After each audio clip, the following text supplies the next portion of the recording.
Right, friends. We were dealing with procedural aspects after the substantial provisions are done. And అందులో భాగంగా మనం order 1 చదువుకున్నాం. And yesterday we have done up to 8 rules in order 1. And in order 1 we have studied who can be joined as plaintiffs, who can be joined as defendants, and court అందరికీ కలిపి ఒకే judgement ఇవ్వచ్చా, లేదంటే కొంతమందికే judgement ఇవ్వచ్చా అనే దానికోసం కూడా చదువుకున్నాం. And difference అందరికీ అందులో claim చేసే అంత రిలీఫ్ మీద ఇంట్రెస్ట్ ఉండక్కర్లేదు అని తెలుసుకున్నాం. అండ్ ఒకే కాంట్రాక్ట్ లో ఎంతమంది పార్టీస్ ఉంటారో వాళ్ళు కనుక ఇన్ఫ్లుయెన్స్ చేస్తే వాళ్ళందరినీ ఒకే సూట్ లో పార్టీస్ కింద చేర్చొచ్చు అని రూల్ 6 లో చదువుకున్నాం. దెన్ రూల్ 7 లో ఇంకా ఎవరెవరిని పార్టీస్ కింద చేర్చొచ్చు అనే డౌట్ కనుక డిఫెండెంట్స్ కింద చేర్చొచ్చు అనే డౌట్ కనుక ప్లేయింటిఫ్ కుంటే అందరి పర్సన్స్ ని డిఫెండెంట్ కింద చేర్చొచ్చు అని చెప్పి రూల్ 7 లో చదువుకున్నాం.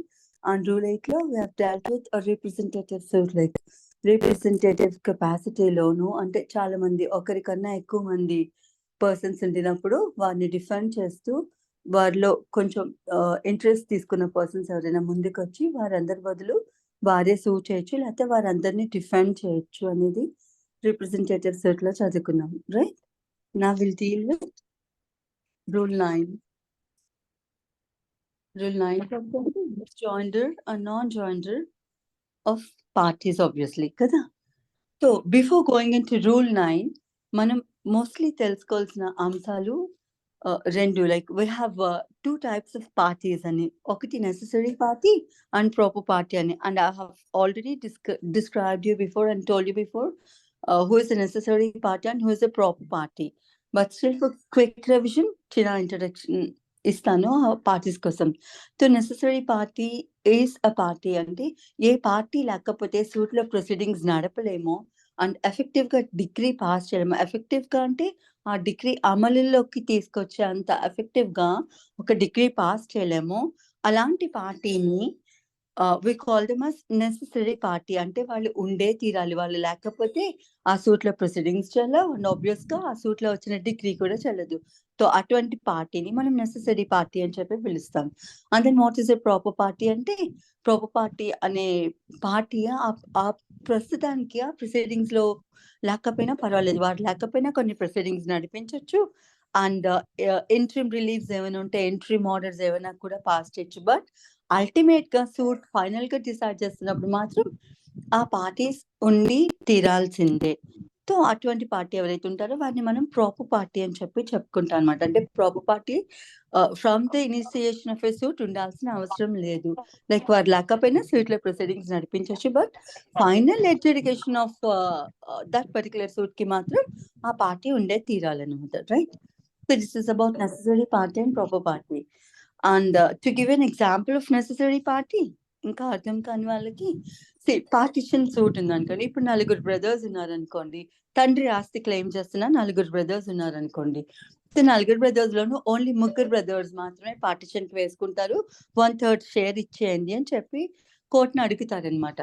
అప్పుడు ఇక్కడ నెసెసరీ పార్టీ ఎవరవుతారంటే, ఆ 4th బ్రదర్ ఎవరైతే ఉండినారో వారు నెసెసరీ పార్టీ అవుతారు. Because the part of family and even he has right in the same proceedings, right to the same relief against the same persons.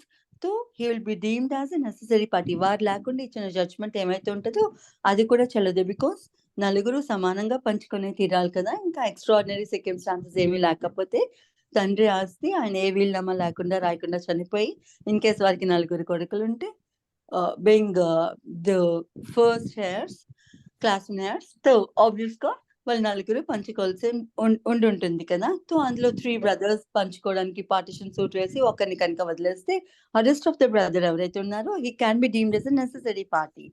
Right. And then proper పార్టీకి example ఇవ్వాల్సి వస్తే, I have already given you the example for that also. Like see, ఏదైనా land acquisition proceedings government ఏదైనా చేపట్టింది అనుకోండి. So అందులో భాగంగా ఎవరైనా ఒక పర్సన్ కి ఇంజస్టిస్ జరిగింది, వారికి కాంపెన్సేషన్ ఇవ్వలేదో లేకపోతే రిహాబిలిటేషన్ కింద ఇంకా వేరే ప్లేస్ ఏదో చూపించలేదు, ఇట్లాంటి ఏదో ఇంజస్టిస్ జరిగింది అనుకోండి. That person who is affected will obviously go to court of law కదా, వారు గవర్నమెంట్ కి అగైన్స్ట్ గా డ్యామేజెస్ క్లెయిమ్ చేస్తూ ఏదో ఒక సూట్ ఫైల్ చేస్తారు కదా. సో అట్లా ఫైల్ చేసినప్పుడు ఏం చేస్తారంటే గవర్నమెంట్ కి అగైన్స్ట్ గా వాళ్ళు సూట్ ఫైల్ చేస్తారు. కానీ ఇక్కడ అందులో ప్రాపర్ పార్టీ ఎవరవుతారంటే ఏ లోకల్ అథారిటీ కోసం ఆ పర్టికులర్ ఎక్విజిషన్ జరిగిందో అటువంటి పార్టీ ఎవరైతే ఉంటారో వారిని మనం we call them as proper party అనమాట. రైట్, ఫర్ ఎగ్జాంపుల్ రైల్వేస్ కోసం గవర్నమెంట్ ఏదైనా ల్యాండ్ ఎక్వైర్ చేస్తుంది అనుకోండి. సో ఆబ్వియస్ గా కాంపెన్సేషన్ ఇవ్వలేదని చెప్పి గవర్నమెంట్ కి అగైనెస్ట్ గా కేసు ఫైల్ చేస్తున్న సూట్ ఫైల్ చేస్తున్న తరుణంలో అక్కడ ఇంకా వేరొక పార్టీని ఎవరిని యాడ్ చేస్తారంటే రైల్వేస్ యాడ్ చేస్తారు.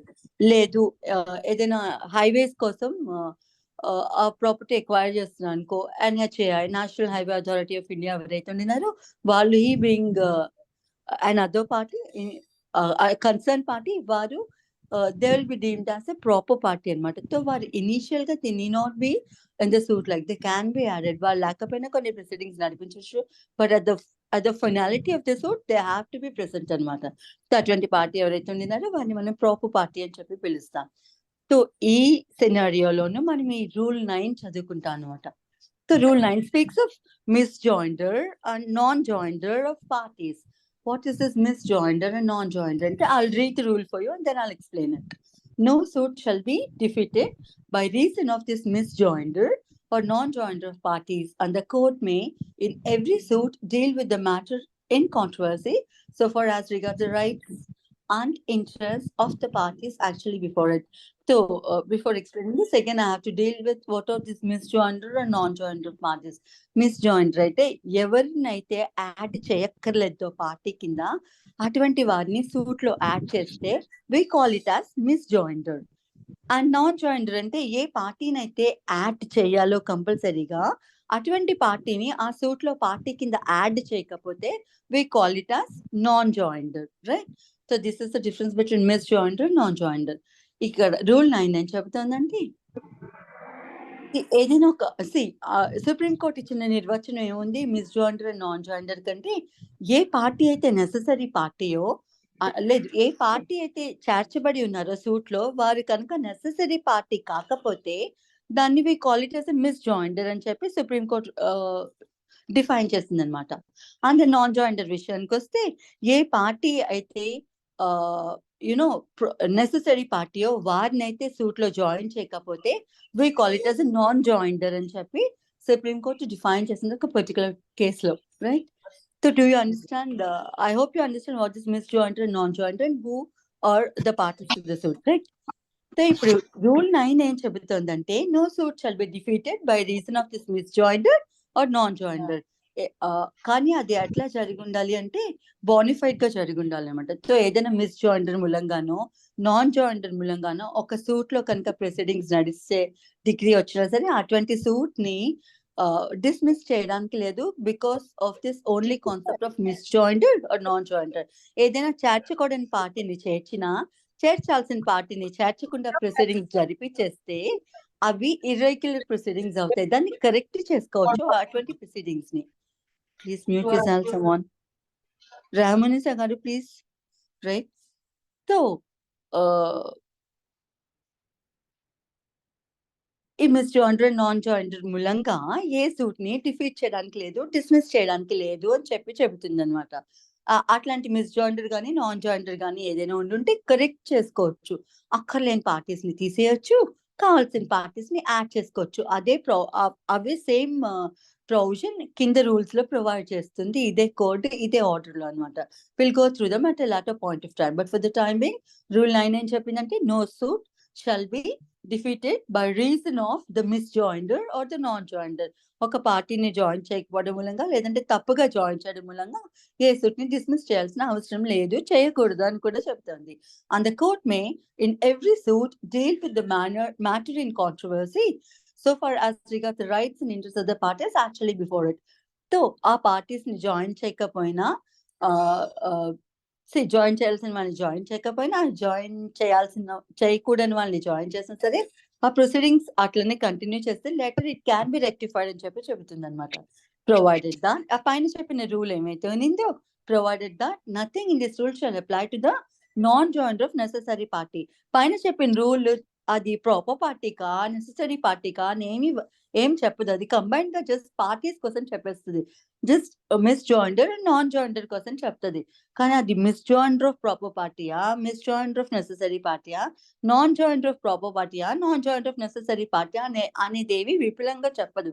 కానీ కిందన ప్రొవిజన్ మాత్రం చాలా పర్టికులర్ గా ఏం చెప్తుంది, ఎక్సెప్షన్ ఫామ్ లో ఏం చెప్తుంది అంటే, పైన చెప్పిన రూల్ ఏమైతే ఉందో రూల్ 9 అది నెసెసరీ పార్టీస్ కి వర్తించదు అని. అంటే దాని అర్థం ఏమిటంటే, నెసెసరీ పార్టీని కనుక సూట్ లోను యాడ్ చేయకుండా ఆ సూట్ కనుక కంటిన్యూ చేసిస్తే ఆ సూట్ లో ప్రొసీడింగ్స్ చెల్లవు. They can be vitiated because necessary party అంటేనే ఆ పార్టీ ఉంటే తప్పితే ఎఫెక్టివ్ జడ్జ్మెంట్ కోర్ట్ ఇవ్వలేదు అని చెప్పి మనం నెసెసరీ పార్టీస్ డెఫినేషన్ లో చదువుకున్నాం కదా. So that is the only exception అనమాట. పైన చెప్పిన మిస్ జాయిండర్ నాన్ జాయిండర్ ఏమైతే ఉందో అది నెసెసరీ పార్టీస్ కి అయితే వర్తించదు. తో నెసెసరీ పార్టీ ఒక సూట్ లో కంపల్సరీగా ఉండే తీరాలి అని చెప్పి చెబుతుంది అనమాట. అదర్వైజ్ ఏదైనా మిస్ జాయిండర్ మూలంగా కానీ నాన్ జాయిండర్ మూలంగా కానీ ఏ సూట్ డిస్మిస్ చేయాల్సిన అవసరం లేదు, దాన్ని రెక్టిఫై చేసుకోవచ్చు. Right, that is about rule 9.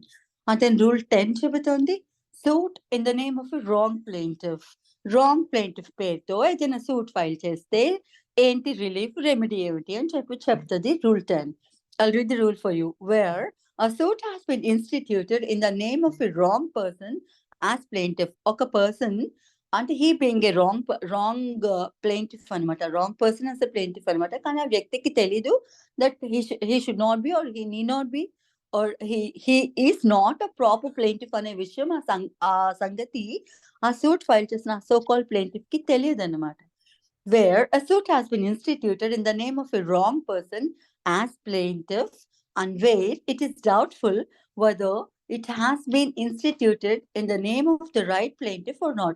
లేదంటే అది డౌట్ఫుల్ గా ఉంది, వారు సూట్ ఫైల్ చేసిన ఆ ప్లెయింటిఫ్ ఎవరైతే ఉన్నారో వారు రైట్ఫుల్ ప్లెయింటిఫా కాదా ఆ పర్టికులర్ సూట్ అనేది డౌట్ ఉన్న తరుణంలో ఏం చెప్తోంది, the court may at any stage, right, a suit a stage lo unna sare, the court may at any stage of a suit if satisfied that the suit has been instituted through a bona fide mistake.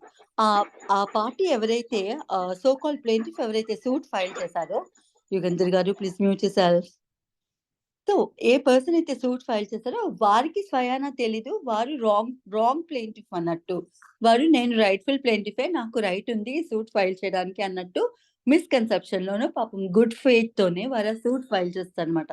as soon as the court realizes that he is a wrong plaintiff, అప్పుడు court ఏం చేస్తుంది అంటే, court may at any stage of a suit if satisfied that the suit has been instituted through a bona fide mistake. bona fide అంటే good faith తో జరిగిన mistake, లోపల mala fide లేదనమాట. Particular person కి ప్లెయింటిఫ్ కాదని తెలిసి కూడా సూట్ ఫైల్ చేస్తే అది మ్యాలిఫైడ్ అవుతుంది. కానీ ఇక్కడ బోనఫైడ్ గానే ఫైల్ చేస్తున్నారు. ఆ పర్సన్ ఎవరైతే సూట్ ఫైల్ చేస్తున్నారో ఆ ప్లెయింటిఫ్ హోదాలోను అతనికి తెలియదు, ఆయన రైట్ఫుల్ ప్లెయింటిఫ్ కాదు అన్న సంగతి వారికి తెలియదు. వారు తెలియక వారు ఒక సూట్ ఇన్స్టిట్యూట్ చేసిస్తారనమాట. Later the court realises that he should not be the plaintiff and he is not the right plaintiff అని చెప్పి కోర్ట్ భావించినప్పుడు ఏం చేస్తుందంటే, and that it is necessary for the determination of the real matter in dispute to do so. ఆ suit లో ఉండిన particular dispute decide చేయడానికి rightful person ఉండి తీరాలని చెప్పి court భావించినప్పుడు the court will order any other person to be substituted or added as plaintiff upon such terms as the court thinks fit. ఏం చేస్తుంది, ఈ రాంగ్ఫుల్ పర్సన్ ప్లేస్ లో, wrongful plaintiff place లో rightful person ని substitute చేస్తుంది. Substitution అంటే తెలుసు కదా, ఒక దానికి బదులుగా ఇంకొకరిని పెట్టేదాన్ని చేసేదాన్ని సబ్స్టిట్యూషన్ అని చెప్పి పిలుస్తాం అనమాట. For example, if you don't have availability of coffee, we'll have tea, or vice versa. Like if you don't have availability of tea, then substitute చేస్తూ కాఫీ or milk or ఏదో ఒకటి తాగొచ్చు, black coffee something like that. So substitution అంటే ఏమిటంటే దాని place లో ఇంకొక దాన్ని పెట్టడం అనమాట. సో ఇట్లా రాంగ్ఫుల్ ప్లెయింటిఫ్ ఉండినారు అని చెప్పి ఒక సూట్ లో కోర్ట్ పర్టికులర్ గా రియలైజ్ చేసుకున్నప్పుడు ఏం చేస్తుందంటే ఆ ప్లెయింటిఫ్ ని సబ్స్టిట్యూట్ చేసేస్తుంది రైట్ఫుల్ పర్సన్ తో అని చెబుతోంది రూల్ 10. ఇంతేనండి, right. And if you want an example for this, wrongful plaintiff కదా, ఒక ప్రిన్సిపల్ ఏజెంట్ ఉన్నారనుకోండి. ప్రిన్సిపల్ ఒక ఏజెంట్ అపాయింట్ చేసుకుంటారు తన బదులు బిజినెస్ చేయడానికి. అండ్ ఆ ఏజెంట్ ఏం చేస్తా అంటే ఒక పర్టికులర్ పని చేయడానికి కాంట్రాక్ట్ లోకి ఎంటర్ అవుతారా ప్రిన్సిపల్ తో. సే ఫర్ ఎగ్జాంపుల్ ప్రిన్సిపల్ కి చాలా ప్రాపర్టీస్ ఉన్నాయి, ఆ రెంట్స్ అన్ని కలెక్ట్ చేయడానికి ఒక ఏజెంట్ ని అపాయింట్ చేసుకున్నారు అనుకుందాం. ఈ ఏజెంట్ అతని ప్రాపర్టీస్ ఎక్కడైతే ఉన్నాయో వాటన్నిటి నుంచి రెంట్స్ కలెక్ట్ చేస్తూ ఉంటారు. రెంట్ కలెక్ట్ చేయడానికి వెళ్ళినప్పుడు ఒక ప్రాపర్టీ ఆక్యుపై చేసిన పర్సన్ ఎవరైతే ఉన్నారో వారైతే రెంట్స్ ఇవ్వరు చాలా కాలం నుంచి. ఈ ఏజెంట్ ఏం చేస్తా అంటే రెంట్ ఇవ్వట్లేదు కదా అని వీరే సూట్ ఫైల్ చేసిస్తారు అనమాట రెంట్స్ అడుగుతూ. రైట్. సో ఇప్పుడు through the course of proceedings agent ఏం రియలైజ్ చేసుకుంటా అంటే, లేదంటే కోర్ట్ కానీ, you being a agent you doesn't have right because concern owner is your principal కదా. Principal is the rightful person to claim the rents from his property kada. Though the agent is an appointed person as as a substitute, like అతనే personal గా వెళ్ళి collect చేయకుండా ఒక agent ని పెట్టుకున్నారు collect చేయడానికి. But ఇక్కడ రైట్ఫుల్ ప్లేంటిఫ్ ఎవరు అవుతారంటే ఆబ్వియస్ గా ప్రిన్సిపల్ అవుతారు. ఇక్కడ ఆ ఏజెంట్ ప్లేస్ లోను ఆ ప్రిన్సిపల్ ని సబ్స్టిట్యూట్ చేస్తారు అనమాట అదే సూట్ లో. అది చెప్తుంది rule 10, right. And then sub rule 2 is an important thing in rule 10. Sub rule 2 ఏం చెప్తుందంటే, court may, if I haven't read the section, the rule for you, I'll read this.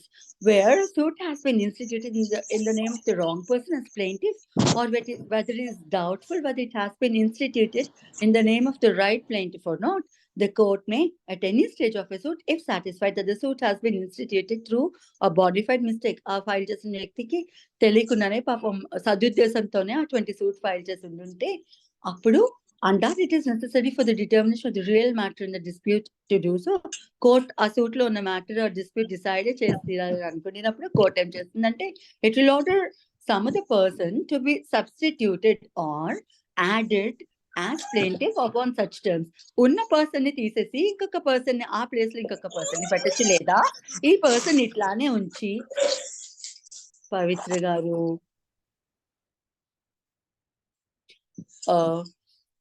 So ఈ person place లోను వేరొక person rightful person అయినా పెట్టచ్చు, లేదనుకుంటే అతను అట్లనే ఉంచి వేరొక పర్సన్ ని కూడా యాడ్ చేయొచ్చు అని చెప్తుంది. Like in the given example ఇందాక చెప్పినట్టు ఏజెంట్ అయితే సూట్ ఫైల్ చేస్తారు, కానీ ఇక్కడ proper person should be his principal కదా. సో ఇక్కడ ఏజెంట్ ప్లేస్ లో ప్రిన్సిపల్ అయినా సబ్స్టిట్యూట్ చేయొచ్చు, లేదా ఏజెంట్ అలానే ప్రాపర్ పార్టీ కింద ఉంచేస్తారు, ఉంచి ఇంకా ఆ ప్రిన్సిపల్ ని నెసెసరీ పార్టీ కింద యాడ్ చేస్తారనమాట. అదే చెప్తోంది రూల్ 10. అండ్ సబ్ రూల్ 2 ఏం చెప్తుందంటే, court may strike out or add parties. Application of the eighth party అంటే ఎవరైనా పార్టీ అప్లికేషన్ పెట్టుకుంటే అట్లా అప్లికేషన్ మీద డీల్ చేస్తుంది, లేదంటే సుయో మోటో డీల్ చేస్తుందని. ఎయిదర్ అపాన్ అంటే వాళ్ళు ఏమైనా పార్టీ పెట్టుకున్నా, లేదా వితౌట్ అప్లికేషన్ కూడా కోర్ట్ డిసైడ్ చేస్తుందంటే ఆబ్వియస్ గా సుయో మోటో డిసైడ్ చేస్తుంది అని. Out of its own interest court decide చేస్తుంది అని. The court may at any stage of the proceedings either upon or without the application of either party and on such terms as may appear to the court to be just. And అట్లాంటి పనులు చేసినప్పుడు కోర్టుకి ఏది reasonable అనుకుంటే అటువంటి తరుణంలో అలాంటి పని చేస్తుందని. ఏం చేస్తుందట, order that the name of any party improperly joined, whether is a plaintiff or defendant, be struck out.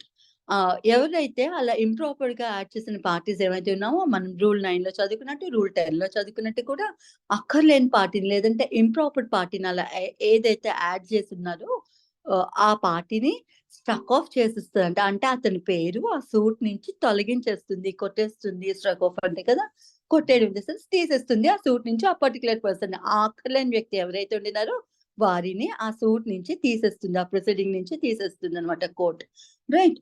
ఇంకా ఏం చేయొచ్చు అంటే, the court may as may appear to the court to be just, order that name of the party improperly joined, whether as వారు plaintiff కింద join అయినా సరే, defendant కింద join అయినా సరే, వారు ఇంప్రాపర్ పార్టీ ఇంప్రాపర్లీ జాయిన్డ్ అని అనుకున్నప్పుడు, వారు అవసరం లేదు ఆ సూట్ లో అని అనుకున్నప్పుడు కోర్టు వారి పేరు స్ట్రైక్ ఆఫ్ చేసేస్తుంది, అంటే వారిని ఆ సూట్ నుంచి తీసేస్తుంది, తొలగించేస్తుంది అని చెప్తున్నారు. Be struck out, and that the name of any person who ought to have been joined ఇంకా ఎవరు ఏ పర్సన్ అయితే కంపల్సరీగా జాయిన్ చేసే తీరాలో, ఆట్ టు బి జాయిన్ అంటే జాయిన్ చేసే తీరాలి అన్నట్టు. Who ought to be join whether is a plaintiff or defendant. Again వాడిని ప్లేంటిఫ్ కింద అయినా జాయిన్ చేయాల్సి రావచ్చు, డిఫెండెంట్ కింద అయినా జాయిన్ చేసి రావచ్చు. అటువంటి వారిని జాయిన్ చేస్తుంది అని చెప్తుంది. కోర్టు సబ్ రూల్ 2లో ఏం చెప్తుందంటే కోర్టుకున్న పవర్ చెప్తుంది. అక్కర్లేని పార్టీ నేమ్స్ అయినా కొట్టేస్తుంది, వన్ సూట్ నుంచి తీసేస్తుంది, కావాల్సిన వారిని ఇంపార్టెంట్ పార్టీస్ ని, ఉండాల్సిన పార్టీస్ ని యాడ్ చేసుకుంటుంది ఆ సూట్ లో అని చెప్తుంది సబ్ రూల్ 2 అనమాట, రైట్. అండ్ సబ్ రూల్ 3 చెప్తుంది no person can be added as plaintiff suing without a next friend or as a next friend of the plaintiff under any disability without his consent. See, plaintiff ఎప్పుడైనా సరే డిజబిలిటీతో suffer అవుతుంటే, disabilities are of 3 kinds as I told you before. One is of minority, other thing is of insanity, and the third thing is of insolvency. ఈ 3 category of things ని disabilities కింద చట్టం గుర్తిస్తుంది. So చట్టం దృష్టిలో ఈ 3 disabilities ఉన్న persons ని సూట్ తో ఏదైనా లీగల్ ప్రొసీడింగ్ ఇన్స్టిట్యూట్ చేయడానికి యాక్సెప్ట్ చేయదన్నమాట. తో వారికి కూడా రైట్స్ ఉండి, వారి రైట్స్ అర్జెంట్ గా ఇన్ఫ్రింజ్ అవుతుండినప్పుడు, వారు సూట్ ఫైల్ చేసుకోవాల్సి వచ్చినప్పుడు, అలాంటి డిజబిలిటీ ఉండిన పర్సన్ వారు స్వయానా కోర్టుకి వెళ్ళి చేయలేరు. కాబట్టి వారి బదులు చేసే పర్సన్ ఏమని పిలుస్తామండి? ఆబ్వియస్ గా నెక్స్ట్ ఫ్రెండ్ అని చెప్పి పిలుస్తాం కదా. అలా డిసబిలిటీ ఉండే పర్సన్ తరపున సూట్ ఎవరైతే ఫైల్ చేస్తున్నారో అటువంటి వ్యక్తికి ఒక పేరు ఉంటుంది, and it is none other than next friend. ఆ వ్యక్తిని మనం నెక్స్ట్ ఫ్రెండ్ అని చెప్పి పిలుస్తాం అనమాట. తో కోర్ట్ అలాంటి నెక్స్ట్ ఫ్రెండ్ ఎవరినైనా అపాయింట్ చేస్తున్నప్పుడు కోర్టుకి పవర్స్ ఉన్నాయి కదా అని ఇష్టం వచ్చినట్టు కోర్టు కూడా చేయడానికి ఉండదు. ఆ కన్సర్న్ వ్యక్తిని ఎవరినైతే నెక్స్ట్ ఫ్రెండ్ కింద అపాయింట్ చేస్తుందో వారి పర్మిషన్ అయితే తీసుకోవట, వారిని అడుగుతుందట, మీకు ఇంట్రెస్ట్ ఉందా లేదా, ఈ పలానా డిసేబుల్డ్ పర్సన్ తరపున మీకు సూట్ ఇన్స్టిట్యూట్ చేయడానికి నేను మిమ్మల్ని నెక్స్ట్ ఫ్రెండ్ కింద అనుకుంటున్నాను, మీకు అట్లానే ఉండడం, ఆ రోల్ ప్లే చేయడం ఇష్టమా అని చెప్పి కోర్టు ఆ పర్సన్ అడిగి వారి కన్సెంట్ తీసుకున్న తర్వాతనే నెక్స్ట్ ఫ్రెండ్ కింద ఎవరినైనా అపాయింట్ చేస్తుందంట. ఫర్ ఎగ్జాంపుల్ ఏదైనా సూట్ లో ఎవరైనా పర్సన్ మైనర్ అని తెలియదు అనుకో, వారికి సూట్ ఫైల్ చేస్తారు, రైట్ లేదని తెలిసింది అనుకో, అప్పుడు కోర్టే స్వయాన వారికి ఒక Guardian sort of thing appoint చేయొచ్చు. కానీ గార్డియన్ ఇక్కడ రైట్ అప్రోప్రియేట్ వర్డ్ కాదు. సో గార్డియన్ కింద ఎవరిని అపాయింట్ చేస్తుందంటే నెక్స్ట్ ఫ్రెండ్ అనే పర్సన్ ని అపాయింట్ చేస్తుంది. సో అట్లా అపాయింట్ చేసినప్పుడు కోర్టు వారి పర్మిషన్ తీసుకునే తీరాలి అని చెప్పి ఈ సబ్ రూల్ 3 చెబుతుంది అనమాట. సో ఇట్లా కోర్టు పార్టీస్ ని యాడ్ చేయాలన్నా యాడ్ చేయడానికి ప్రొవిజన్ ఏముంటుందండి?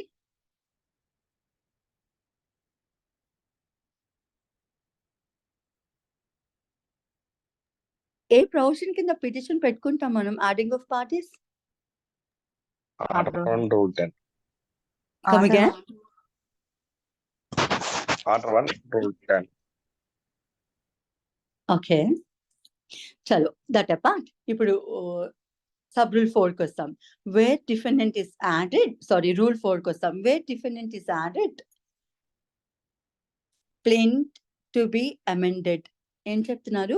డిఫెండెంట్ ని కనుక ఎవరైనా పార్టీ కింద యాడ్ చేస్తే డిఫెండెంట్ ని కింద ఎవరు యాడ్ చేస్తారు? ఆబ్వియస్ గా ప్లేంటిఫ్ యాడ్ చేస్తారు. సో ఎవరైనా ఒక కొత్త వ్యక్తిని సూట్ లోను డిఫెండెంట్ కింద యాడ్ చేస్తున్నప్పుడు ప్లేంట్ కంపల్సరీగా అమెండ్ చేసే తీరాలి అని చెప్తోంది. ప్లేంట్ ఎందుకు అమెండ్ చేయాలి? ఫస్ట్ ఒక డిఫెండెంట్ కి అగెనిస్ట్ గా ఒక సూట్ ఫైల్ చేసి ఉండినారు ప్లేంటిఫ్, వారికి అగెనిస్ట్ గా అరైజ్ అయిన కాజ్ ఆఫ్ యాక్షన్ వేరే కావచ్చు, లేదంటే వారికి అడుగుతున్న రిలీఫ్ వేరే కావచ్చు, right.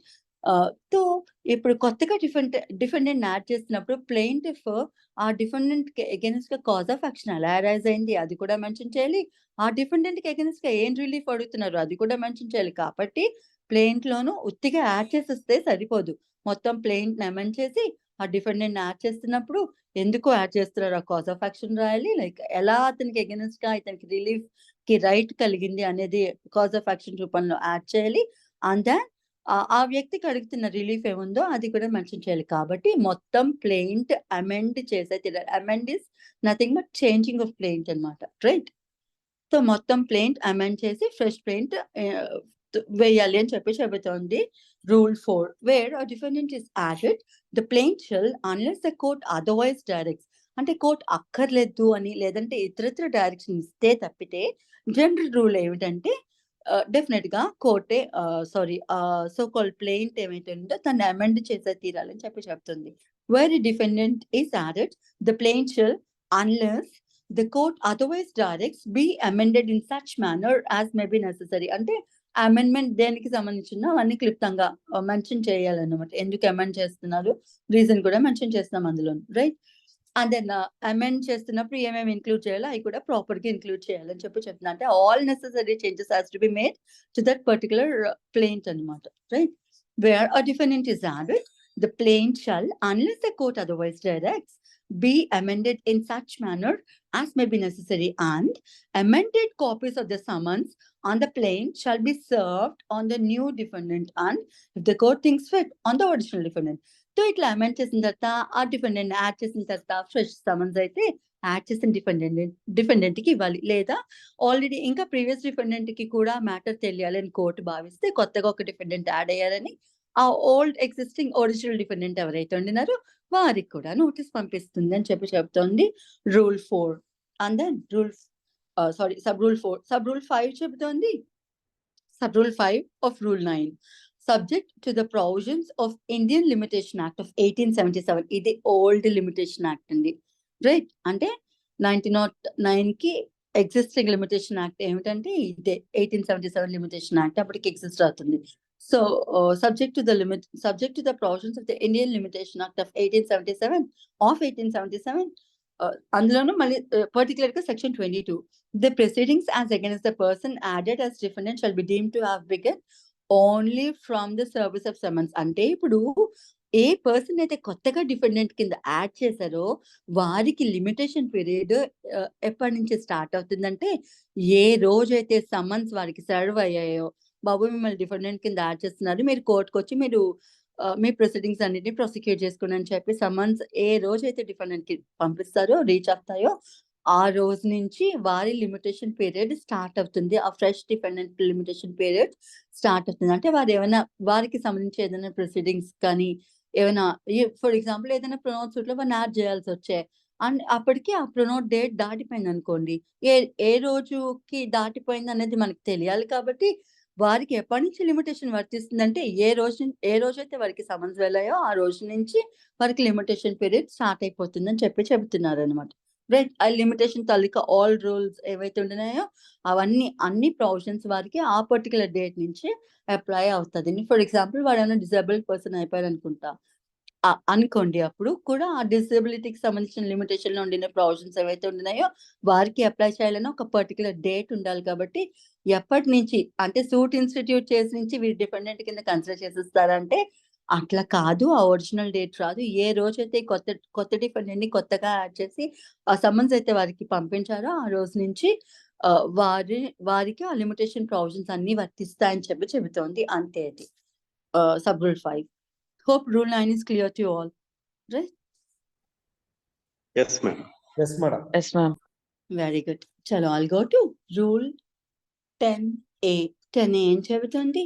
This is inserted through amendment in 1976, obviously కదా. ఇంకా ఏం చెప్తోందంటే power of the court to request any pleader to address it. The court may in its discretion request any pleader to address it as to the interest which is likely to be affected by its decision on any matter in issue in any suit or proceeding, if the party having the interest which is likely to be so affected is not represented by any pleader. Simple గా ఏం చెప్తోందంటే ఒక suit లో ఒక proceedings నడుస్తున్నప్పుడు ఒక particular పార్టీని కి సంబంధించి కోర్టు డెసిషన్ ఇవ్వాల్సి వచ్చినప్పుడు ఆ సూట్ లోను కానీ ఆ పర్టికులర్ పార్టీని రిప్రజెంట్ చేస్తూ ఎవరు ప్లీడర్ లేనప్పుడు ఆ పర్టికులర్ టైంలోను కోర్టు ఏం చేస్తుందంటే వారిని వారి తరపున ఎవరొక ప్లీడర్ ని వినిన తర్వాత మాత్రమే డెసిషన్ ఇవ్వాలి అనేది కోర్టు భావించినప్పుడు ఎవరు ఆ పార్టీ తరపున ప్లీడర్ కానీ లేదంటే ఎవరైనా పర్సన్ ని కానీ ఆ పార్టీ తరపున ప్లీడ్ చేయమని ప్లీడర్ కింద రిక్వెస్ట్ చేస్తుంది అని చెప్తుంది అన్నమాట, రైట్? అంటే రూల్ 10A అంటే పార్టీ తన ప్లీడింగ్స్ ఏముంటాయి అవి చెప్పుకోకుండా కోర్టు డెసిషన్ ఇవ్వకూడదు. కాబట్టి ఎవరికైనా సరే అడ్వకేట్ లేకపోతే పర్టికులర్ పర్సన్ తరపున అడ్వకేట్ కింద రిప్రజెంట్ చేయమని ఆయన అడుగుతుంది, లేదంటే ఉన్న అడ్వకేట్ రిప్రజెంట్ చేయకపోయినా రిప్రజెంట్ చేయు అని చెప్పి రిక్వెస్ట్ చేస్తుంది అనమాట. అంతే రూల్ 10A. అండ్ దెన్ 11 చెప్తుంది rule 11 conduct of the suit. Conduct అంటే it is not about behaviour, like proceedings ని నడిపించడాన్ని కాండక్ట్ అంటారనమాట. ఇక్కడ ఈ ఈ పర్టికులర్ లాంగ్వేజ్ కి సంబంధించి లీగల్ లాంగ్వేజ్ సూట్స్ కి సంబంధించి conduct of the suit in the sense proceeding of the suit అని చెప్పి ఎవరు నడిపిస్తారు, ఎవరు జరిపిస్తారు ఆ సూట్ ని అనేది ఇది చెప్తుంది. The court may give the conduct of a suit to such person as it deems proper. ఇది మళ్ళీ తెలియాలంటే మనకి ఎవిడెన్స్ యాక్ట్ లోని 101 నుంచి బర్డెన్ ఆఫ్ ప్రూఫ్ కి సంబంధించిన అన్ని ప్రొవిజన్స్ తెలిసి ఉండాలి. ఇప్పుడు I will not go into Indian evidence act, will take so much of time. కానీ ఇక్కడ ఏం చెప్తోందంటే ఒక ప్రొసీడింగ్ ఎవరు స్టార్ట్ చేయాలి అనేది కోర్టే డిసైడ్ చేస్తుంది depending on the circumstances of the case. Like usual గా అయితే జనరల్ పార్లెన్స్ లో ఎవరు కేసు స్టార్ట్ చేస్తారు, కేస్ ప్రొసీడింగ్స్ ఆబ్వియస్ గా సివిల్ సూట్స్ లోను ప్లెయింటిఫే స్టార్ట్ చేస్తారు.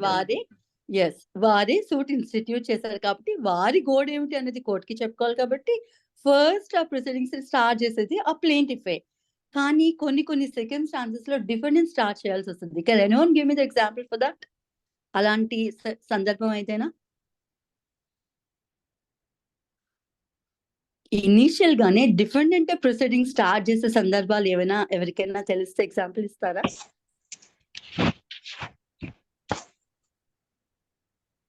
Anyone? I'll tell you. Counter claim.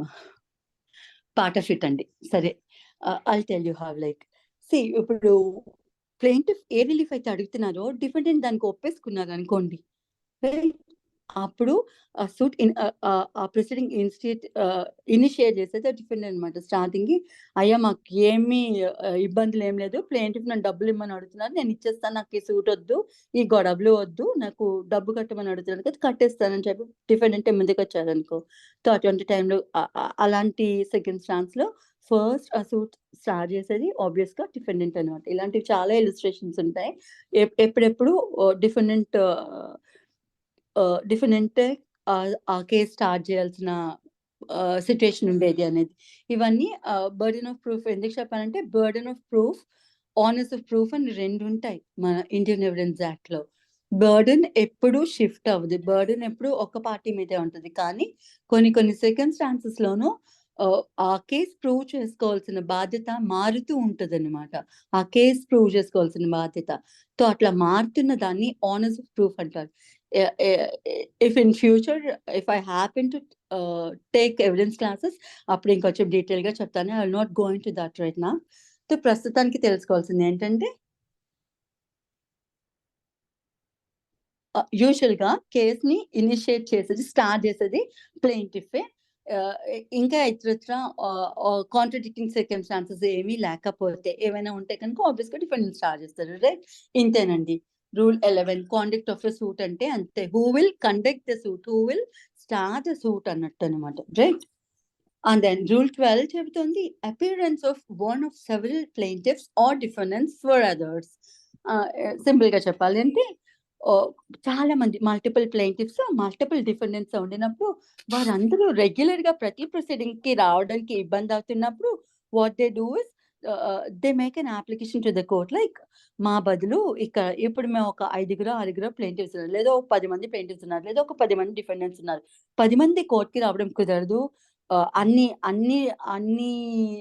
అజాయిన్మెంట్స్ కి హియరింగ్ డేట్స్ ఎప్పుడంటే అప్పుడు 10 మంది రావడం కుదరదు అన్నప్పుడు వాళ్ళు ఏం చేస్తారంటే they make an application to the court. Like మేమందరూ రావడం కుదరదయ్యా ప్రతి ప్రొసీడింగ్ కి, మా బదులుగా ఈ పర్టికులర్ ప్లెయింటిఫ్, ఈ పర్టికులర్ డిఫెండెంట్ లేకపోతే డిఫెండెంట్స్ మమ్మల్ని రిప్రజెంట్ చేస్తూ వాళ్ళు అటెండ్ అవుతూ ఉంటారు ఈ ప్రొసీడింగ్స్ కి, మేము రాలేదని మమ్మల్ని ఏం ఎక్స్పార్టీ చేసేయకండి అని చెప్పి ముందు ఒక అప్లికేషన్ పెట్టుకుంటారు. అట్లా మా బదులు ఈ పర్టికులర్ పర్సన్ ని సూట్ ప్రొసీడింగ్స్ లో అపియర్ అవ్వడానికి అనుమతి ఇవ్వండి అని చెప్పి అప్లికేషన్ పెట్టుకుంటారు. కోర్టు కనుక పర్మిట్ చేస్తే ఆ particular persons maybe plaintiff, maybe defendant, ఎవరైతే యాజ్ అ కేస్ మేబీ వారు మిగతా వారి తరపున వారిలో ఉండిన ఒక ప్లెయింటిఫ్, ఒక డిఫెండెంట్, లేదంటే ఒకరికన్నా ఎక్కువ ప్లెయింటిఫ్స్, ఒకరికన్నా ఎక్కువ డిఫెండెంట్స్ ఆ పర్టికులర్ ప్రొసీడింగ్స్ అన్నిటికీ అటెండ్ అవ్వడానికి యాజ్ అ రిప్రజెంటేటివ్ ఛార్జ్ తీసుకోవచ్చు అని చెప్పి చెబుతోంది. అలాంటి అవకాశం ఈ రూల్ 12 ఇస్తోంది అనమాట. I'll read the rule for you. ఏం చెప్తోంది?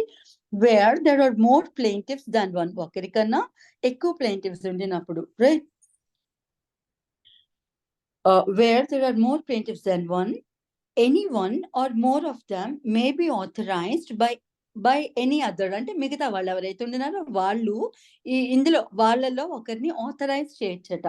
మే authorise any one of them to appear, plead or act. వారి బదులు అన్ని ప్రొసీడింగ్స్ లో అపియర్ అవ్వడానికి, ప్లీడ్ చేయడానికి. వారు చెప్పుకోవాల్సింది ఏముందో వీరందరి బదులు వారే చెప్పేస్తారు. ప్లీడ్ చేయడానికి ఆర్ యాక్ట్, ఏమైనా యాక్షన్స్ తీసుకోవాల్సి ఉంటే, ఏమైనా డాక్యుమెంట్స్ ఫైల్ చేయాలన్నా, విట్నెస్లు తీసుకురావాలన్నా, ఇలా ఎక్సెట్రా ఏమైనా పనులు చేయాల్సిన పనులు ఏమైనా ఉంటే అవన్నీ చేయడానికి అనమాట. To appear, plead or act for such other. మిగతా పర్సన్స్ ఎవరైతే ఉన్నారో వారందరి బదులుగా యాక్ట్ చేయడానికి ఒక పర్సన్ కి అయితే అథారిటీ ఇవ్వచ్చు అని చెబుతుంది. Right.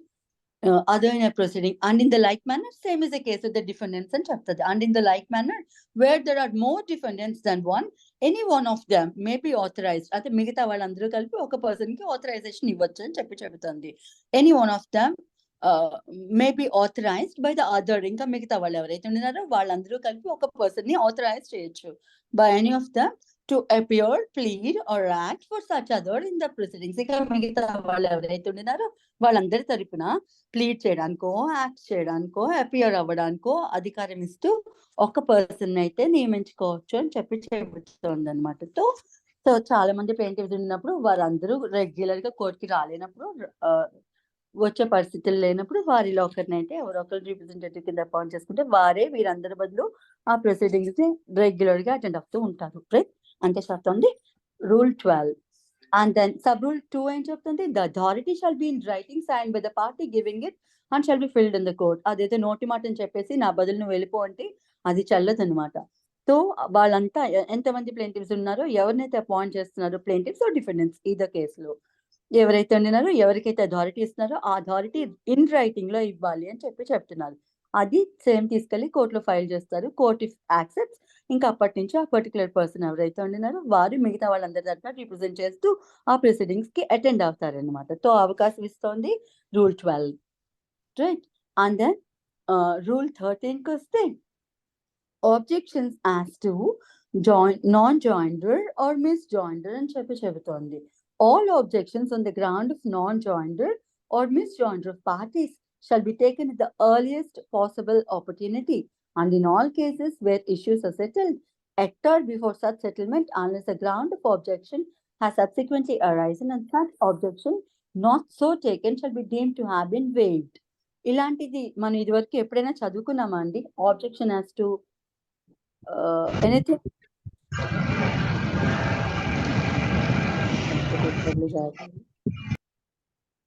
Yes. Do anyone remember objections కి సంబంధించి ఏదైనా ప్రొవిజన్ లో చదువుకున్నామా? Too bad. Section 21, ma'am. Pardon? 21, ma'am. Yes, very good. So అందులో మనం దేనికి సంబంధించి ఆబ్జెక్షన్స్ చదువుకుంటామండి? అందులో మనం ఆబ్జెక్షన్స్ యాజ్ టు జ్యూరిస్డిక్షన్ కి సంబంధించి చదువుకుంటాం అనమాట. అంటే జ్యూరిస్డిక్షన్ రిలేటెడ్ ఏదైనా ఒక కోర్ట్ కి జ్యూరిస్డిక్షన్ లేదు ఒక పర్టికులర్ మ్యాటర్ డీల్ చేయడానికి అని చెప్పి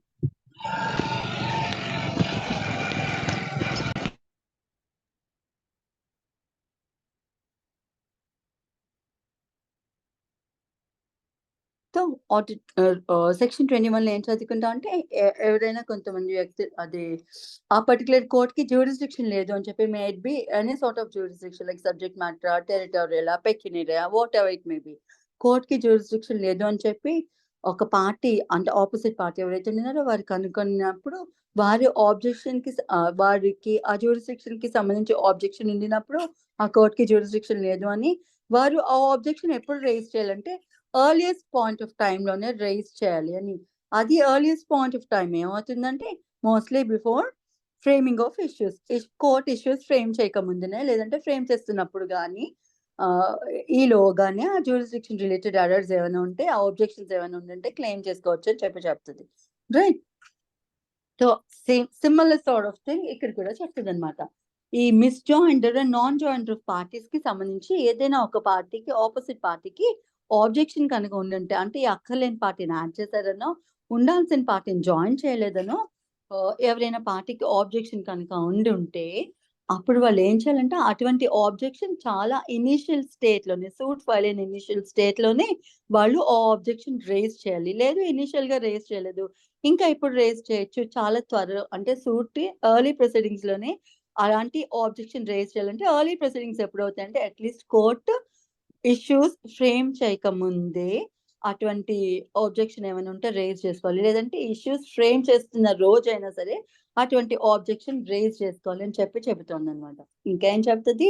ఎవరికైతే ఆబ్జెక్షన్ అలాంటిది అంటే మిస్ జాయిండర్‌కి సంబంధించి గాని, నాన్ జాయిండర్‌కి సంబంధించి గాని ఎవరైనా పార్టీకి ఆబ్జెక్షన్ ఉండినప్పుడు వారికి అది రైజ్ చేసే ఆపర్చునిటీ ఉండినప్పుడు వారు రైజ్ చేయకపోతే వారు వాళ్ళ రైట్‌ని వేవ్ చేసుకున్నట్టే. అంటే వదులుకున్నట్టే లెక్క. తర్వాత ఇప్పుడు అడగకుండా ఎప్పుడో సూట్ అంతా డిసైడ్ అయిపోయాక లేదంటే at later stage later point of time లేదంటే అప్పీల్‌లోనో వీరు అనవసరమైన పార్టీస్ అండి. వీరు నుంచారు ఇందులోనో. లేదు కావాల్సిన పార్టీని యాక్ట్ చేయలేదు. సో, ఈ సూట్ చెల్లదు అని ఇలాంటివి అడగడానికి లేదనమాట. రైట్? అలాంటివి అడగదలుచుకుంటే స్టార్టింగ్‌లోనే సూట్ ఇనీషియల్ ప్రొసీడింగ్స్‌లోనే అడగండి అని చెప్పి రూల్ 13 చెబుతోంది. Right? I'll read the rule again for you. All objections on the ground of non-joinder or misjoinder. మిస్‌జాయిండర్‌కి సంబంధించి గాని, నాన్ జాయిండర్‌కి సంబంధించి గాని అన్ని ఆబ్జెక్షన్స్ ఏముంటే అవి shall be taken at the earliest possible opportunity. మీరు ఎంత తొందరగా రియలైజ్ అయితే అంత తొందరగా మీరు అడగండి అని. ఎర్లియస్ట్ పాసిబుల్ ఆపర్చునిటీ ఎప్పుడవుతుంది? అండ్ ఇన్ ఆల్ కేసెస్ ఎప్పుడవుతుందంటే వేర్ ఇష్యూస్ సెటిల్ అయినప్పుడు గాని, ఎట్ బిఫోర్ సచ్ సెటిల్‌మెంట్ ఆ సెటిల్ అవ్వక ముందు గాని, ఇష్యూస్ కోర్ట్ సెటిల్ చేయకముందు గాని, లేదంటే చేస్తున్నప్పుడు గాని, అట్‌లీస్ట్ ఆ పర్టిక్యులర్ డే రోజు గాని, అట్‌లీస్ట్ ఆ ఆబ్జెక్షన్ రైజ్ చేయాలి అని చెబుతుంది. And in all cases where issues are settled ఒకసారి ఇష్యూస్ సెటిల్ అయిపోయిన తర్వాత బిఫోర్ సచ్ సెటిల్‌మెంట్ ఆ సెటిల్‌మెంట్ అవుతున్న తరుణంలో కూడా unless the ground of objection has been subsequently raised and any such objection not so taken shall be deemed to have been waived. అలాంటి objection కనుక తీసుకోకపోతే మెన్షన్ చేసిన పీరియడ్‌లోనో ఆబ్జెక్షన్‌ని వాళ్ళు వేవ్ చేసుకున్నట్టే లెక్క. కావాలని వాళ్ళు ఆబ్జెక్షన్ రైజ్ చేసుకునే రైట్ వాళ్ళు వదులుకున్నట్టే లెక్క. ఇంకా ఫ్యూచర్‌లో ఎప్పుడు అటువంటి ఆబ్జెక్షన్ రైజ్ చేసుకునే హక్కు వారికి కోర్టు ఇవ్వదు. చట్టం ఇవ్వదు. Is rule 13. So this is about parties to suit అండి. Hope every rule is clear to everyone. Yes, ma'am. Yes, madam. Hello. I'm left with 10 more minutes. నేను ఈ ఫ్రేమ్ ఆఫ్ సూట్ కూడా స్టార్ట్ చేస్తాను. Start చేసి అయినంత మేరకి complete చేస్తాను. Up till my time permits. ఇంకా రేపైతే మిగతా ప్రొవిజన్స్ అండ్ ఆర్డర్ 3 కూడా చదువుకుందాం. ఇవన్నీ ఫుల్ లెంగ్త్ పట్టే ఆర్డర్స్ కాదండి. ఒక సెషన్‌లో కంప్లీట్ అయిపోయే ఆర్డర్స్ కాదు. మిగిలిపోతాయి పీరియడ్ యాక్చువల్లీ. కిరణ్ గారు ప్లీజ్ మ్యూట్ యువర్ మనీశ్వరరావు గారు you two. Right? I'll start with frame of suit. What is this frame of suit? Second order deal చేస్తుంది. ఆర్డర్ 2 ఏం డీల్ చేస్తుందంటే ఫ్రేమ్ ఆఫ్ సూట్ కోసం డీల్ చేస్తుంది. Frame అంటే ఒక సూట్‌ని ఫ్రేమ్ చేయడం ఆబ్వియస్‌గా తయారు చేయడం. ఒక సూట్‌ని ఎలా తయారు చేయాలి? దాని స్ట్రక్చర్ ఏంటి? అందులో ఏమేం పెట్టాలి? ఏం పెట్టకూడదు అనేది అసలు ఎట్లా తయారు చేయాలి సూట్ అనేది ఈ ఆర్డర్ చెప్తుందన్నమాట. ఏం చెప్తది? ద ఫస్ట్ రూలే ఈ బేసిక్ ప్రొవిజన్ క్రియేట్ చేయడానికి రీజన్ కూడా ఆ ఫస్ట్ రూల్‌లోనే ఉంటది. ఏం చెప్తది? ఫ్రేమ్ ఆఫ్ సూట్ అనే టైటిల్‌లోను every suit shall be as far as practicable be framed so as to afford ground for final decision upon the subjects in dispute and to prevent further litigation concerning them. ఒక సూట్‌ని ఎలా తయారు చేయాలి అని చెప్తున్నారంటే ఆ సూట్‌ని ఎంత బాగా ఫ్రేమ్ చేయాలి అంటే ఇంకా మళ్ళీ ఫర్దర్ కాంప్లికేషన్స్ ఏమి రానట్టు. ఇంకా ఫర్దర్‌గా ఇంకా దానికి సంబంధించిన అదే ఇష్యూకి సంబంధించి మళ్ళీ ఇంకొక సూట్ ఫైల్ చేయాల్సి రానంతట్టుగా నాకు తెలుగు కొంచెం ఇలానే ఉంటది. రానట్టుగా చూసుకోవాలి అని చెప్తున్నారనమాట. రైట్? ఆ సూట్‌ని ఎంత బాగా ఫ్రేమ్ చేయాలంటే ఇంకా ఫర్దర్ కాంప్లికేషన్స్ ఏమి ఉండకూడదు. ఇంకా మరి దాని నుంచి ఫర్దర్ లిటిగేషన్ ఏమి ఉండకూడదు. కాంప్లికేషన్ కాదు. ఇంకొక లిటిగేషన్ అరైజ్ అవ్వకూడదు. దీనికి ఎగ్జాంపుల్ ఏం చెప్తానంటే ఒక వ్యక్తి ఇంకొక వ్యక్తి నుంచి వారి రైట్స్ ఏవో ఇన్ఫ్రింజ్ చేశారని ఒక 4 రిలీఫ్స్ అడిగే రైట్ అతనికి అరైజ్ అయిందనుకోండి. సో వారు ఆ సూట్ ఎంత బాగా తయారు చేయాలి అంటే ఆ 4 రిలీఫ్స్ వారికి అగైనెస్ట్‌గా అరైజ్ అయిన అన్ని కాజ్ ఆఫ్ యాక్షన్స్ అన్ని రిలీఫ్స్ అందులోనే పెట్టాలి. ఇప్పుడు ఒక రిలీఫ్ ఏమో ఒక సూట్‌లో క్లెయిమ్ చేసి, అది అయిపోగానే మళ్ళీ ఇంకొక సూట్ ఫైల్ చేసి, ఇంకొక రిలీఫ్ క్లెయిమ్ చేసి, అట్లా చేయకూడదు అని చెప్పి చెప్తుంది. ఒక సూట్ ఎలా ఫైల్ చేయాలంటే ఫైనాలిటీ ఆ డిస్ప్యూట్‌కి సంబంధించిన ఫైనాలిటీ అంతా వచ్చేసేటట్టే ఆ సూట్‌ని ఫ్రేమ్ చేయాలి అని చెప్పి చెబుతోంది. As a basic rule 1. ఈ ఈ ఆర్డర్ ఇంట్రొడ్యూస్ చేయడానికి రీజన్ కూడా అదే. ఏమిటంటే మల్టిప్లిసిటీ ఆఫ్ సూట్స్ ఉండకూడదు అని. ఒక సూట్‌లోనే ఒక డిస్ప్యూట్‌కి సంబంధించిన అన్ని అంశాలు తేలిపోవాలి అన్నట్టు. అలా తేలాలంటే ప్రాపర్‌గా డ్రాఫ్ట్ చేయాలి ఆ సూట్‌నని. Right? So, I'll go to the second rule. Second rule ఏం చెప్తుంది? Suit to include the whole claim. మొత్తం క్లెయిమ్ ఏమైతే ఉన్నిందో నేను ఇందాక చెప్పినట్టు అన్ని క్లెయిమ్స్ అదే సూట్‌లోను క్లెయిమ్ చేయాలి అని చెప్పి చెబుతోందనమాట. అంటే claim is nothing but relief. ఏం రిలీఫ్స్ ఉన్నాయో అన్ని రిలీఫ్స్ ఆ వ్యక్తికి అగైనెస్ట్‌గా అన్ని రిలీఫ్స్ అదే సూట్‌లో క్లెయిమ్ చేయాలి అని చెప్పి చెప్తున్నారు. For example suit for possession ఉందనుకోండి. అందులో ఏం అడుగుతారంటే ఒక వ్యక్తి యొక్క ప్రాపర్టీ ఇంకొక వ్యక్తి ఆక్యుపై చేసేస్తే రాంగ్ డూయర్ పట్ల ఈ ఆథరైజ్డ్ పర్సన్ ఎవరైతే ఉంటున్నారో వారు సూట్ ఫైల్ చేస్తారు. ఏం ఫైల్ చేస్తారు? నన్ను ఈ ప్రాపర్టీకి ఓనర్ కింద డిక్లేర్ చేయండి అని డిక్లరేషన్ సూట్ ఫైల్ చేయొచ్చు. నా ప్రాపర్టీ నాకు ఇప్పించండి అని చెప్పి పొజిషన్ అడగొచ్చు. అండ్ ఇన్ కేస్ ఆ ప్రాపర్టీ కనుక ఏమైనా ప్రాఫిట్సో ఏదైనా ఏదైనా రెంట్సో ఈల్డ్ చేస్తుంటే అవన్నీ అనాథరైజ్డ్‌గా ఆక్యుపై చేసిన వ్యక్తి కనుక వారు కొంతకాలం అనుభవించుండుంటే ఆ ప్రాఫిట్స్ కూడా నాకు తిరిగి ఇప్పించండి అని చెప్పి అడుగుతూ మెయిన్ ప్రాఫిట్స్ కూడా అడగొచ్చు. దాన్ని మనం మెయిన్ ప్రాఫిట్స్ అంటాం కదా! మెయిన్ ప్రాఫిట్స్ కూడా అడగొచ్చు. ఒక వ్యక్తికి అగైనెస్ట్‌గా ఇంకొక వ్యక్తికి ఎన్ని రిలీఫ్స్ అడిగే రైట్ ఉండే? 3 రిలీఫ్స్ అడిగే రైట్ ఉంది ఈ ఎగ్జాంపుల్‌లో కదా! అలాంటి ఎన్ని రిలీఫ్స్ అయితే క్లెయిమ్ చేయొచ్చో అన్ని రిలీఫ్స్ ఒక సూట్‌లోనే క్లెయిమ్ చేయాలి అని చెప్పి చెప్తోంది. Rule 2. I'll read the rule for you. Every suit shall include the whole of claim which the plaintiff is entitled to make in respect of cause of action. ఒక cause of action మూలంగా arise అయిన reliefs ఏమైతే ఉండినాయో అన్ని reliefs ఒక సూట్‌లోనే అడగండి అని. But a plaintiff may relinquish దీనికి చిన్న ఎక్సెప్షన్ ఏమిస్తారంటే but a plaintiff may relinquish అంటే వదులుకోవడం. A plaintiff may relinquish any portion of his claim in order to bring the suit within the jurisdiction of any court. ఒక court జ్యూరిస్డిక్షన్‌కి కిందనే ఆ particular suit తెచ్చుకోవాలంటే ఒక కోర్ట్‌లో అతనికి దగ్గరగా ఉండిన కోర్ట్‌లో, అతనికి ఫీజిబుల్‌గా ఉండిన కోర్ట్‌లోనే సూట్ తెచ్చుకోవాలి అని భావించినప్పుడు అండ్ ఆ పెక్యునరీ జ్యూరిస్డిక్షన్ ఆఫ్ ద సూట్ ఏమైతే ఉన్నిందో కోర్ట్ జ్యూరిస్డిక్షన్‌కి మించి ఉన్నిందనుకోండి. అప్పుడు ఏం చేస్తాడంటే ఆ కోర్ట్‌లోకి ఆ సూట్ ఫైల్ చేయాలి కాబట్టి కొంత పార్ట్ ఆఫ్ క్లెయిమ్ వదులుకుంటాట. I'll give you an example for this too. For example ఒక వ్యక్తి నోట్ మీద ఇంకొక వ్యక్తి దగ్గర నుంచి ఏ అనే వ్యక్తి దగ్గర నుంచి బి అనే వ్యక్తి 25,00,000 అప్పు తీసుకున్నాడు అనుకుందాం. విత్ ఇంట్రెస్ట్ అది 27,00,000కి వెళ్ళిందనుకోండి. ఇప్పుడు అతను అడగలేదు. ఇతను ఎన్ని సార్లు అడిగినా అతను పే చేయలేదు. ఆబ్వియస్‌గా ఇప్పుడు నాట్ సూట్ ఫైల్ చేసుకుంటాడు. కానీ అది ఎక్కడ ఫైల్ చేయాలా? ఏ కోర్ట్‌లో ఫైల్ చేయాలి? 27 అంటే సీనియర్ సివిల్ కోర్ట్‌లో చేయాలి. ఆబ్వియస్‌లీ. Very good. Senior civil judge కోర్ట్‌లో ఫైల్ చేయాలి కదా! ఇతని ఇంటి పక్కనే ఇతని ఇంటి దగ్గరో లేకపోతే ఇతనికి ఫీజిబుల్‌గా ఉన్న జూనియర్ సివిల్ జడ్జ్ కోర్ట్ ఉంటది. ఇతను అంత దూరం వెళ్లి 2, 3 లక్షల కోసం మళ్ళీ అవన్నీ తంటాలు ఎవడు పడతాడో ఆ ఊర్లో ఎళ్లి వేరే ఊర్లో ఫైల్ చేయాల్సొచ్చో లేకపోతే చాలా దూరం ఉండే ప్లేస్‌లో ఫైల్ చేయాల్సొస్తుందనుకో సబ్ కోర్ట్. వీరేం చేస్తారంటే దాన్ని 20,00,000కి అంటే ఆ 22,00,000 ఏవైతే ఉన్నిందో 23,00,000 whatever it may be. ఆ అమౌంట్‌ని కట్ చేసి ఏం చేస్తారంటే ఈ జూనియర్ సివిల్ జడ్జ్ కోర్ట్ జ్యూరిస్డిక్షన్‌కి మ్యాచ్ అయ్యేటట్టు మిగతా క్లెయిమ్ వదులుకుంటారన్నమాట. 20,00,000 వరకు ఫైల్ చేసుకోవచ్చు కదా! Switch it off. Yes madam. 20,00,000 మాత్రమే అడుగుతూ జూనియర్ సివిల్ జడ్జ్ కోర్ట్‌లో ఫైల్ చేసుకుంటారన్నమాట.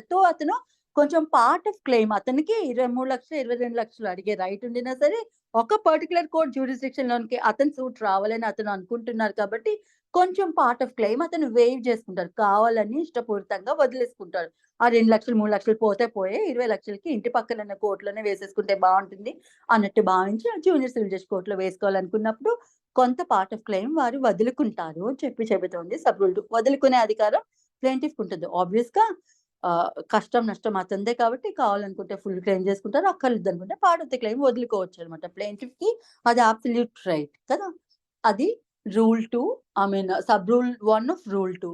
ఇంకా సబ్ రూల్ 2 ఏం చెప్తోందంటే relinquishment of part of claim.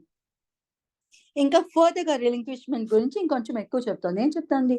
Wear a plaintiff omits to sue in respect of or intentionally relinquishes any portion of the claim, he shall not afterwards sue in respect of the portion so omitted or so relinquished. So A part of claim కావాలని ఏదో ఒక purpose కో అతను కొంచెం part of claim వదులుకున్నాను అనుకోండి, కావాలనే ఇష్టపూరితంగా వారు ఆ claim వదిలేసుకున్నారు. నేను ఇందాక చెప్పినట్టు 23 లక్షలు 22 లక్షలు రావాల్సి ఉంటే అతను జేసీజీ కోర్టులో ఫైల్ చేసుకోవడానికి ఆ 2 లక్షలు వదిలేసుకున్నారు అనుకున్నాం. ఇప్పుడు ఆ 20 లక్షలకి సూట్ జేసీజీ కోర్టులో వేసుకుంటారు, అతనికి డబ్బులు వచ్చేస్తే వెళ్ళనుకోండి. మళ్ళీ ఆ 2 లక్షల కోసం మళ్ళీ ఇంకొక సూట్ ఫైల్ చేయడానికి అయితే లేదు. ఎందుకంటే వారు కావాలనే ఇష్టపూరితంగానే వారు మొత్తం క్లెయిమ్ చేయాల్సి ఉండే, కానీ పార్ట్ ఆఫ్ క్లెయిమ్ వారే వదులుకున్నారు. అది అతని పర్సనల్ ఆప్షన్ కదా. సో మళ్ళీ దానికోసం ఇంకొక సూట్ ఫైల్ చేయడానికి అయితే లేదు. ఏ పోర్షన్ ఆఫ్ క్లెయిమ్ అయితే వాళ్ళు రిలింక్విష్ చేసుకున్నారో, కావాలనే ఇష్టపూరితంగా వదిలేసుకున్నారో ఆ క్లెయిమ్ అడగకుండా, అటువంటి పార్ట్ ఆఫ్ క్లెయిమ్ కోసం మళ్ళీ ఇంకొక సూట్ ఫైల్ చేసి ఆ రెస్ట్ ఆఫ్ ది క్లెయిమ్ అడగడానికి లేదు అని చెబుతోంది sub rule 2. Hope this is clear. Yes, madam. So Yes, ఇంకా రూల్ 3 చెబుతుంది omission to sue for one of several reliefs. Same kind of thing కూడా, అంటే కొంచెం సిమిలర్ ప్యారలెన్స్ ఉండేది కూడా ఈ రూల్ అనమాట. A person entitled to more than one relief in respect of the same cause of action may sue for all or any of such reliefs, but if he omits except with the leave of the court to sue for all such reliefs, he shall not afterwards sue any relief so omitted. ఇందాక claim కోసం చెప్తారు, ఇక్కడ relief కోసం చెప్తాడు. నేను ఇందాక ఇచ్చిన same example ఇక్కడ కూడా తీసుకోవచ్చు. ఫర్ ఎగ్జాంపుల్, ఒక వ్యక్తి యొక్క ప్రాపర్టీ ఆక్యుపై చేస్తే వేరొక పర్సన్ రాంగ్ఫుల్ గా ఆ వ్యక్తికి అగైనెస్ట్ గా 3 రిలీఫ్స్ అయితే అడగచ్చు. ఏం అడుగుతారు? డిక్లరేషన్ టైటిల్ అడుగుతున్నారు, దాని పొజిషన్ అడుగుతారు, మెయిన్ ప్రాఫిట్స్ అడుగుతారు. కానీ ఈ పర్సన్ ఏం చేస్తారంటే కావాలనే ఇష్టపూర్తంగానో లేకపోతే తెలుసో తెలియకో కొన్ని రిలీఫ్స్ మాత్రమే అడుగుతారనమాట. కొన్ని రిలీఫ్స్ అయితే అడగరనమాట. ఫర్ ఎగ్జాంపుల్, మెయిన్ ప్రాఫిట్స్ అడగలేదు. నన్ను ఈ ప్రాపర్టీకి ఓనర్ కింద డిక్లేర్ చేయండి, దెన్ నా పొజిషన్ నాకు ఇప్పించండి అని 2 అడిగారు. మెయిన్ ప్రాఫిట్స్ కి సంబంధించి ఏం రిలీఫ్ అందులో అడగలేదన్నమాట.